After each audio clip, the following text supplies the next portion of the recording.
Hello, everyone, and welcome back to our podcast, Mage Site. I'm Drew. I'm Josh. And I'm Chris. And today, Josh is going to tell us about the setting that we are going to be playing our Let's Play game in. So, the name of the chronicle I will be running is Salt Lake City Unveiled, Enemy Lines. Salt Lake City Unveiled is the name of the setting. Enemy Lines is the name of the chronicle. As the name implies, it will take place in the city that I live in, Salt Lake City. Salt Lake City is a dense metropolis surrounded by vast wilderness, mountains, and deserts. A liberal city that is also the home of the LDS faith, a place of technology, imagination, and spirituality, but also of greed, arrogance, and hierarchy. In the magical landscape, it is a dangerous city to live in if you are not a seer of the throne. In 2020, the ministry of the Paternoster, seers who worship the Exarch known as the Father, finally succeeded in driving the Atlantean Orders out of the city when they infiltrated the Consilium Council and murdered the Hierarch, while also launching attacks that wiped out several of the most powerful cabals in the city. Many of the surviving mages, realizing the danger, left the town as fast as possible, while many of those that stayed were hunted down. Divinations and prophecies have come to the attention of neighboring Consilium that things are changing in the city and that fighting amongst the seers is creating an opportunity. To this end, the Order of the Adamantine Arrow has requested for some of its members to volunteer to return to the city and gather what assets their fleeing members left behind and to find this prophesied opportunity. This is a story that emphasizes the shadow war element of the setting, where the enemy is ever present and nowhere at all. But it will also be about hope and finding light in the darkness. I'm excited to have an all-arrow story, so I can see some sword in my Gnostic sorcery game. Yes, I'm excited because I get a bow and arrow, too. Yeah, you'll need it. Mm-hmm. This is one of the things I love about this game, is that I do get to play it in the cities and places that I've been, so I have a really good visual reference. Although, not that I've been everywhere in Utah. No, and in fact, I mean, this is largely our imagination of things. It like adds extra stories to the places that you pass by every day. Mm-hmm.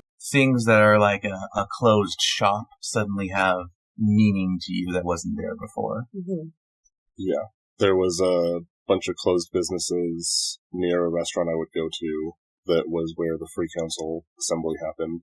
And I would pass Benji's auto repair shop every day on my way to work. And we had just serendipitously had a guy named Benji in the campaign who was an auto mechanic. Mm-hmm. So when you found that mechanic, and you're like, oh my goodness, Benji exists! Mm-hmm. He's a mage. It's the name I actually got from a relative, from my sister's husband. Ah. So, I was born in Provo, which is sort of the cultural capital. The funny thing is living here, there's actually a lot of resentment towards Salt Lake. It's like a foreign influence, which I always found funny. So, Mormonism, I guess, is really what this topic is about. That Utah is a place that has this strong religious element to it, and it's more pervasive than you would expect. Like, it goes into how the legislature runs, it goes into how people are treated. Happy Valley, or as the other name for Utah County, has that, like, reputation of... How did it go with your sister? The walking with sports stuff on. Okay. My sister lived out here for a while with us, at the same time, and that was really nice. I miss her a lot. And she lived in Provo. We lived in Sandy. And when the Nibblings came out to visit, my oldest Nibblings came out to visit, they stayed for like a week and a half with Reed and about a week and a half with us. Maybe a little less than, because they were here for about 2 weeks, a little over. And what they noticed is that Reed wears clothes that's perfectly normal to be worn in Western New York, where I grew up. Mm. Very sportsy, sports shorts, which are definitely more than 3 inches above the knee. And she would wear these sports shirts with plenty of air room under the armpit area. for workouts and stuff, which can be considered revealing to some people. And when the Nibblings were staying with us, they commented how they noticed when they were out shopping with Reed or just even walking down the street that people would look at her. Reed didn't care. Reed didn't notice. Like, I'm sure she did, but, like, she's lived there for a few years at this point, and she knew what she was, she understood. But the Nibblings really noticed. And then when we were in Salt Lake, nobody looked at her or looked at me or whatever in the clothes that we wore. And they really could see the difference in how she was treated depending on which city she was in. Right. That reminds me of the time I said the fuck word kind of loudly at the Dragon's Keep. Mm-hmm. And people looked at me like I was growing a second head. Yeah. Or you actually grew up near Provo area. Well, not Provo area. The southern end of Salt Lake Valley. Yeah. You grew up in the southern end of Salt Lake Valley. And even growing up in school, you had a little, you're not a member. Yeah. It was weird that I wasn't a member to most kids. Yeah. And you're, you grew up like Baptist? Or I grew up Methodist. Methodist, sorry. We have a Methodist and grew up Methodist and grew up two Mormons. And I grew up in Provo. I grew up that the idea that there is a world beyond the church. No, I had no real concept of that. Mm-hmm. There were a couple people who weren't members, but like wasn't the norm. Yeah. With the setting, I try to incorporate that reality.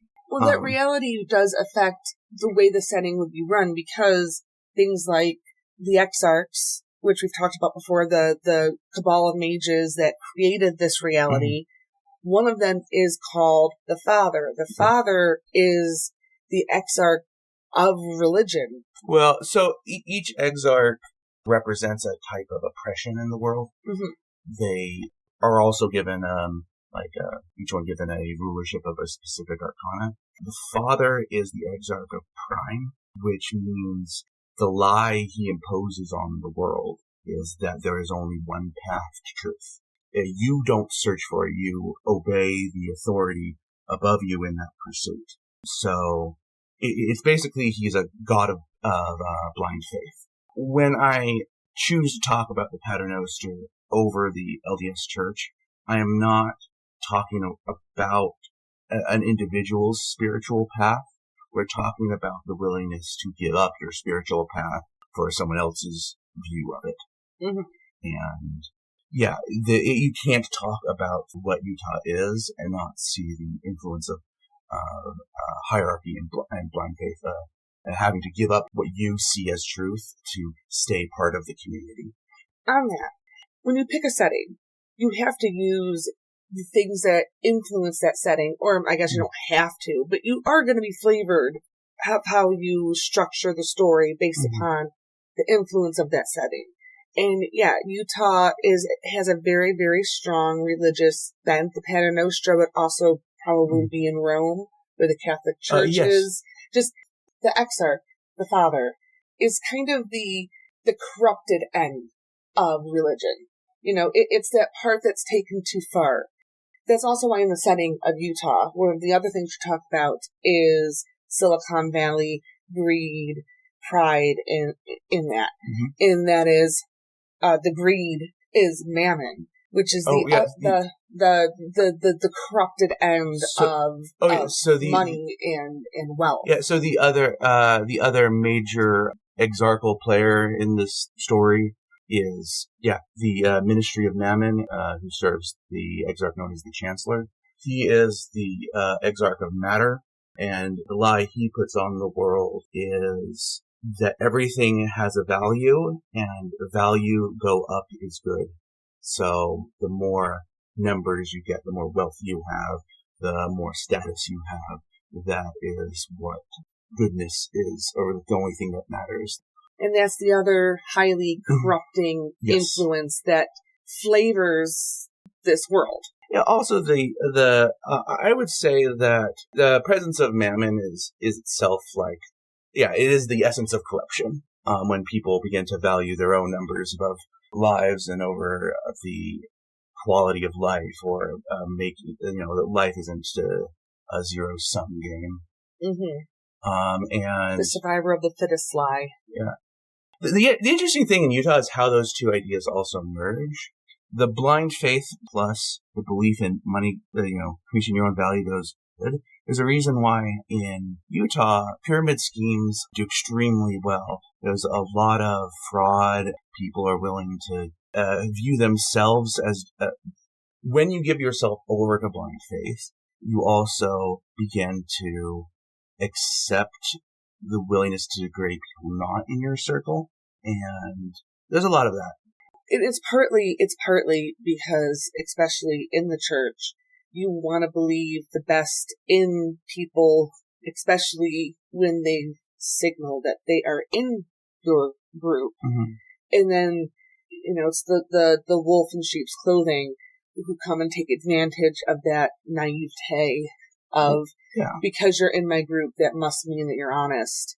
Right. And so, it also goes to, that there's a sense of, specialness that is sort of taught that you're the exception, and it allows a lot of leeway. So the last bit that's interesting about Utah culture is, there's actually a large fantasy, imagination, magical amongst nerd culture, especially, and part of this stems from the wealth that's actually here. There's a high medium income, the average person here makes $100,000 a year.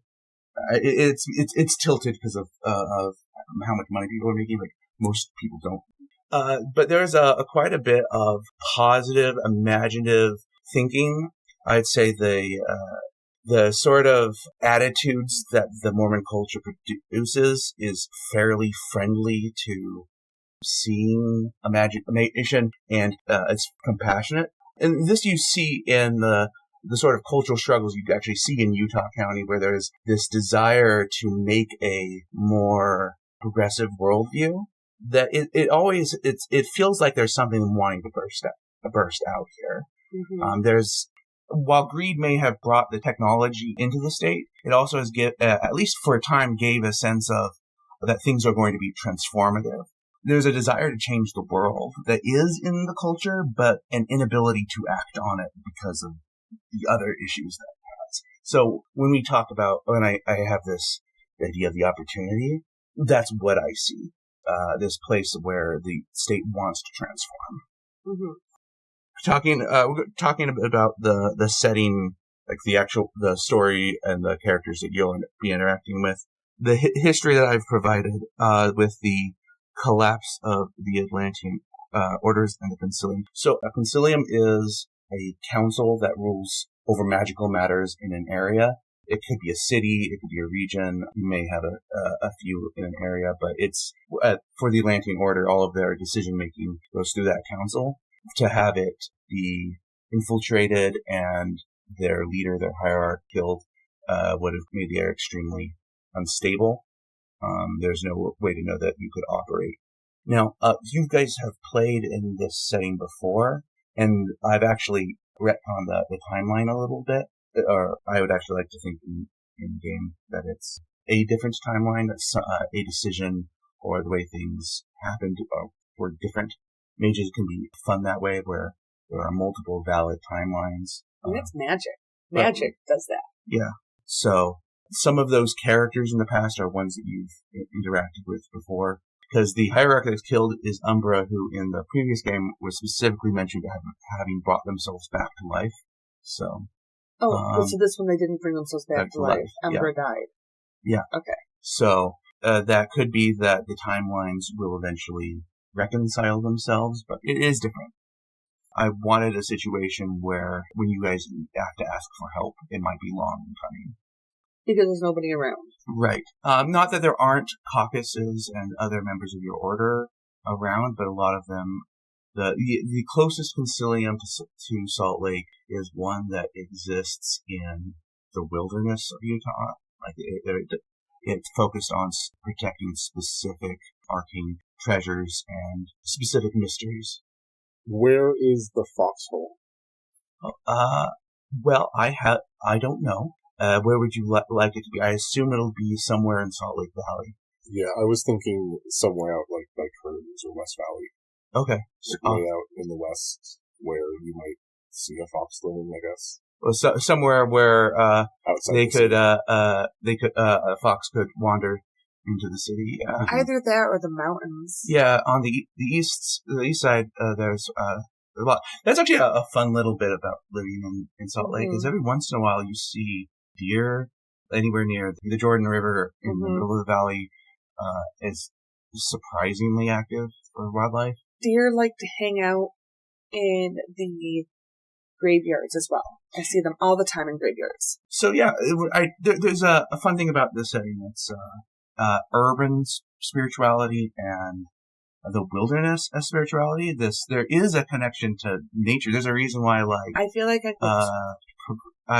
people who like to go hiking, like to experience the wild. There's a huge culture for that love of that kind of spirituality, that connecting to the earth, as well as all the other stuff that we've talked about. I'm not opposed to having it in West Valley, but I am partial to having it in the mountains. What? I think I was just still settling on. I'm not opposed. She's trying to be polite. I'm willing to compromise. I understand that my need for the wilderness is a Drew need, not necessarily a story need. We should compromise and just have it be in the middle of Murray. kind of quaint.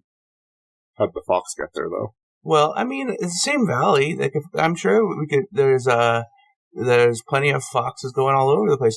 We saw a fox far at our apartment in Taylorsville. I guess actually we were technically in Salt Lake City. It was Salt Lake City. Because there's like address, but our complex was in West Valley. No, it was in Taylorsville. And we saw on driving home after our daughter was born, we saw. I believe the fox was seen on the drive as we drove her home. Not when we drove our daughter home, but it was a very, very important day. Day? What? Oh, this was my mom died. We were driving back from the funeral, getting ready to go to the food after, when the fox ran in front of the road when we were driving, going on our complex road. Yeah. It felt like it was your mom for a second, running, especially because that is actually one of the reasons why Milia bought us the fox, is because me and her have fox stories, with our family. And so we shared those with each other. And then when Fred was born, her and JR had bought her a fox. It's a bit of a totem for her. So that's where the foxhole is, by that apartment complex. Could be, you know where the... I love that. That's perfect. Okay. Do you know where where the chicken place was?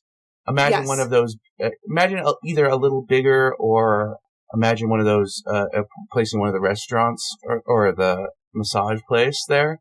And, perfect. No, and that works for me because also that little area was like we were living in the country, in the city. Oh, yeah. Especially in the spring and summer, when all those leaves were on the trees and stuff, you almost couldn't see the city. Yeah, our apartment complex was right next to the Jordan Trail.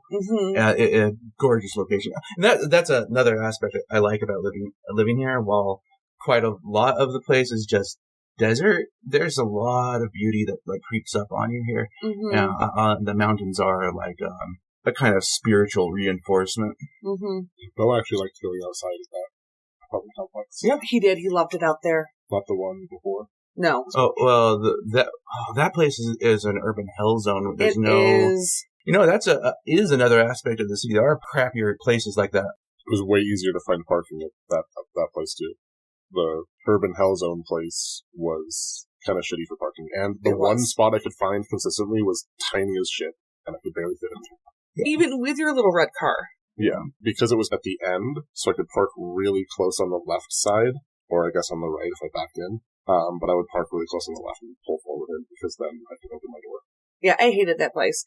Yeah, but anyhow, the place after that was Chef's Kiss. Loved it. So, seers are not, as villains go, they're actually kind of passive in the sense that it's not like seers come out and take control of people's minds and force everyone to be mean and bigoted and whatever. What seers care is about cultural control, and they only act to maintain that. It's sort of a defender's advantage, so to speak. They are capable of influencing institutions easily because they're built for them. So, as a whole, you're not going to look around or find out that a bishop or some leader of the LDS Church is secretly a seer. No, that person's normal life got there. That being said, the seers would have a backdoor into things within the church if, say, someone is waking up in the area and that person has to confide with their religious leader. The seers may be alerted and then they act, maybe either stopping an awakening or ensuring that when it happens that person is recruited into their service. In terms of territorial control, they don't monitor everything that happens, but if someone were to try and, like a mage decided, I'm going to bring happiness, spirits of compassion and happiness to surround leaders of this church so that they spend more time making their members' lives better, something like that. The seers would be, monitoring that and stopping it. I would say that there's probably some monitoring of police and journalism if they find out that magic is happening somewhere, to shut it down. That being said, some seers may care about certain areas more than others and actually take direct control. Imagine a ward that is completely devoted to the will of a particular bishop. Maybe even transformed into a weapon, everyone in alignment for the sake of magic. Like everyone in that ward, all of their joint mental effort is going towards a particular thing, and that can magically help. Yeah, so it could be a type of turning their Sunday sermon into a ritual. So in that kind of community, you might see extreme conformity. Everyone in wearing the right clothes and going to the right jobs, all of them highly interconnected, highly conformed to a certain perspective. That being said, within the setting specifically, I do have that there are roaming hunter squads. They're not Paternoster, they're Mammon.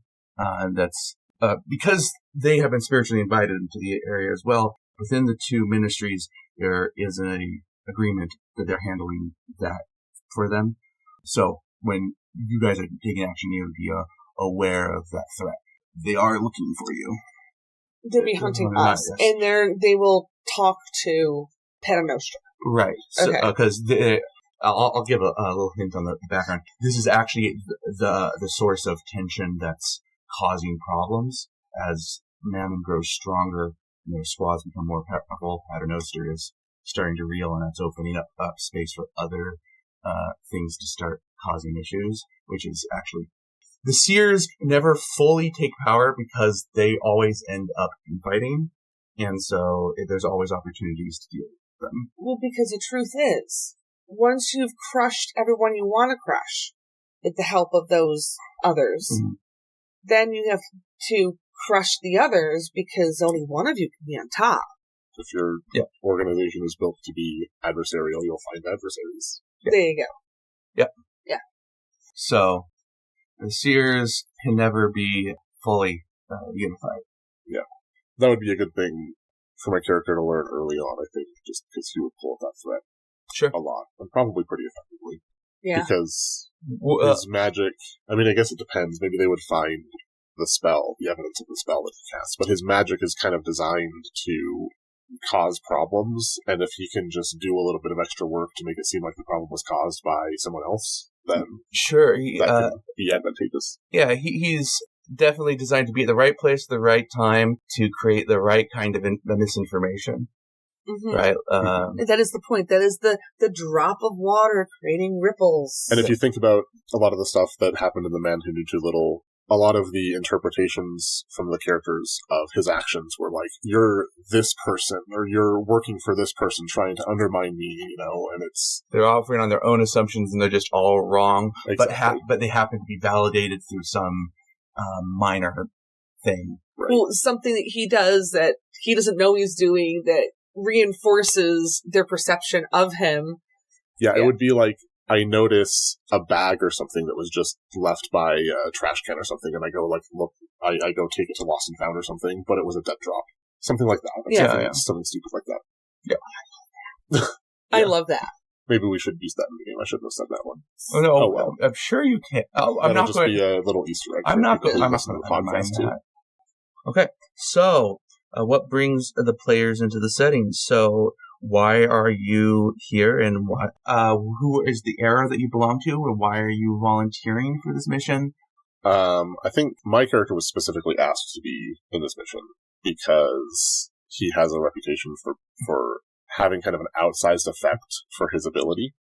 Right, so you're kind of a weapon. Yeah. Yeah, so they thought they needed some potency behind the move. Right. They need a disruptor. Now, but your character is the head of the mission. It's so you're actually responsible for taking action. Why my character Fletcher volunteered for this is because she has learned not only is there tension, which is why he's here to help disrupt that, but that there are cracks, actual cracks in the system that could be taken advantage of. And I'm here to find those weak links. And then I'm here to hammer at them. You're the hammer, and the drop is the hammer, and well, I suppose with the fact that you have arrow symbolism, both as an arrow and as a Fletcher, that you finding the right points. There's a lot of spiritual sense to that. Well, plus his disruption, his ripples will help shake loose those weak links. Yes. And I just have to watch for them. Watching the ripples. So, who the Arrow are? The Arrow are the Atlantean military. Their jobs are primarily to protect important spaces, hollows, sanctums, but they're also the ones who deal with the external threats. So, in a lot of these, the Mage games, the Arrow play more of a fortress defender kind of role. So we're actually doing something kind of interesting with something more aggressive. Yeah. Typically you just see kind of one arrow in a cabal, maybe a couple, just to be sort of as banner wardens to protect their cabal. Right. You see in Coldest Anonymous the Arrow acting as a sort of mercenary hunter club, where they were literally volunteering to take out specific supernatural threats. Is that Songbird? Yeah, Songbird. So, during their caucus meetings, they would we know there's an active vampire threat over here. They name dangers to the Consilium, and they would each would volunteer to handle a thing.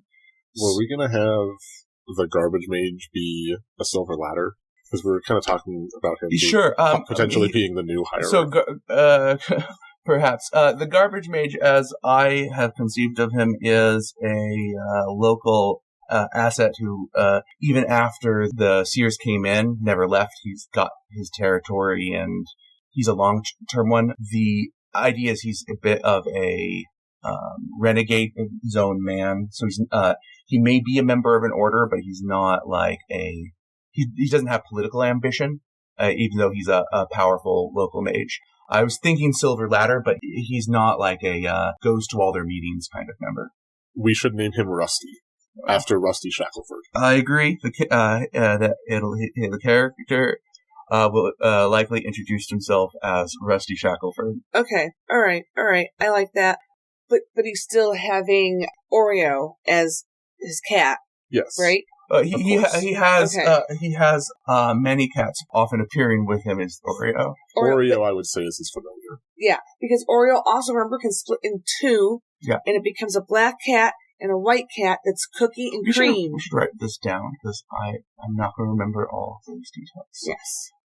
Rusty's a good one. That's a good name. I'm imagining him as a person that you ask for local information, like stuff that used to be common knowledge that, they don't have any tribal information for. And that actually is the another thing about this behind the enemy lines feature, is to have a setting where your characters are coming in a little bit blind. You actually have to interact with people you don't know, and you have to make calculated risks to get any information. Because you don't necessarily know where the lines are. Yes, exactly. Why are you calling this story Enemy Lines? It's evocative in a couple of different ways. There's the obvious expression of behind enemy lines, but I also wanted to invoke ley lines and spiritual boundaries. A line is also, like, in military terms, like a group of infantry, or like literally a line of troops. And I wanted to invoke that line is right in front of you. The faces of people and of ideologies and of things that you are in conflict, that is right there. So I thought that was a good name that would grow with those concepts. Cool. Okay, so the way what I've got for the game, you will start with some open quests. The era are going to send you to recover assets, so you'll have things you can investigate. Then I'd like to do some personal stories with each of you, focusing on arcs for what you're doing in this city, so that you should expect to have an A plot, maybe some choices about different locations to go pursue, and then you each get your character plots. With the character plots, I'll let you lead, and with the story plots, I'll lead with those. Okay. For me, as a character, what I'm looking for, I'm not exactly sure what I want to do with my character's main plot, in the sense of, like, as a mage, if there's anything in particular she's doing on the side or whatever, except for the fact that she does, you know what, I take that back. I'm a cult influencer, so I am looking to solve crimes that are supernatural in nature that I know sleepers can't solve. That is one of the things I'm looking to do. That's the point of my influence in this. Well, it's what your character's natural magical focus is, right? Mm-hmm.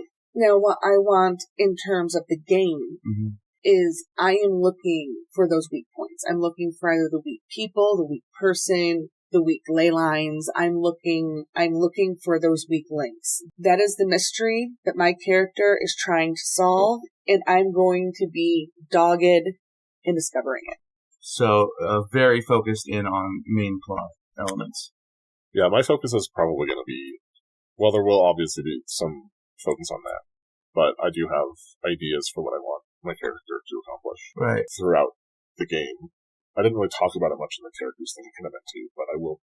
His intention is to ascend and become a sixth watchtower of Prime and Fate. And that's kind of the ultimate, in his mind, the ultimate serene pond to drop into is the supernal, where the Exarchs are kind of just basking in their victory. And he wants to bask in that victory as well. Well, he wants to fuck with it. Okay. He wants to fuck with their victory. Well, like with his particular shadow name, he could easily be the initial crack that breaks their entire system, because it ripples forth and destroys all. There's a dark. I don't think you're exploring this side, but there's a dark side to that shadow name if you're thinking of the Seers system as the thing that keeps everything together. Yeah. True. But, rebel. All of the World of Darkness games have a punk element to it, so, a fight the power. Or, my favorite line from the Guardians is, all thrones are false. Or the one probably my character's going to live by, which is not an arrow one, from the Silver Ladder, is hubris is a coward's word. Do it. That's a Silver Ladder one? That's, it's not actually their, it's not officially a teaching of theirs, but it is a common phrase used by them. What is the Arrow's common phrase? I don't know. The Arrow is a pretty diverse organization. Move, bitch, get out the way. Move, bitch, get out of the way. Magic is war is one of their core beliefs. If magic is will working, whoever has the strongest will makes the work. And if you want the world to be a better place, you engineer your will towards that purpose. So they can borrow from others, but the soldier mentality and that need to perfect oneself is one of the core beliefs in the Arrow is this idea that you shouldn't rely on one talent. You need to have diverse training because you should be able to fight any kind of conflict and not just one war. All of existence requires your will to be active, so you need to be because of that, they actually are a fairly diverse lot. You don't really have, I don't know, you're not going to have Arrow that have, okay. I get what you're saying. In our group alone, his is chaos a little bit. I mean, a little bit. Mm-hmm. It's the ripple effect. It's that, the consequences, the physics of that. Mine is responsibility. Sure. These are the things that you're fighting for. The only thing I could say is a crime within Arrow is giving up the fight. If the fight has given you too much PTSD and you're out of it, there is a ritual that allows them to ritually die to the Arrow, but then they're allowed to retire. Okay. And they're given like a ritual coward name, but they're still allowed to train new Arrow. Interesting. So, it's likely it's possible the rotes that you have may have come from one of these individuals. Okay. Actually, that's a good one for your mentor. I think about it. Yeah. In the sense of if he's really taking on that shadow name that from Roshi, then you're talking about a retired mentor. It's Kame. Oh, Kame. You're right. But if that's you're using that as the default skeleton for the character, that's an aspect we could go. Mm-hmm. Cool. Okay, so what would I like to expect from this game? I just want to have fun, and I hope that our audience has fun with my storytelling. I can be a little rambling, and then I often get lost as my wheels turn, and I can be a little bit stammering. I'm hoping maybe I'll just get better at speaking. something to work on. Yeah. I'm excited. I want to give some credit out towards parts of my setting. Some aspects of the setting are borrowed from something I found on the Chronicles of Darkness forums. I borrowed some of the aspects in history of the Salt Lake Consilium from them. And parts of the setting are also taken from the books, specifically the one related to, they talk about the Consilium in southern Utah. So. Cool. Yeah, so, I guess that's what you guys should be expecting for when the game actually starts. I'm excited. It sounds like a good plot. I love a good mystery, so I'm very excited. Yep, same here. Well, if you guys have enjoyed this episode, please subscribe. We also have these on YouTube, as well as a Patreon, which you can go and support us there, and an Instagram. Everything is under Mage Sites. Until next week. Bye. Bye. Bye.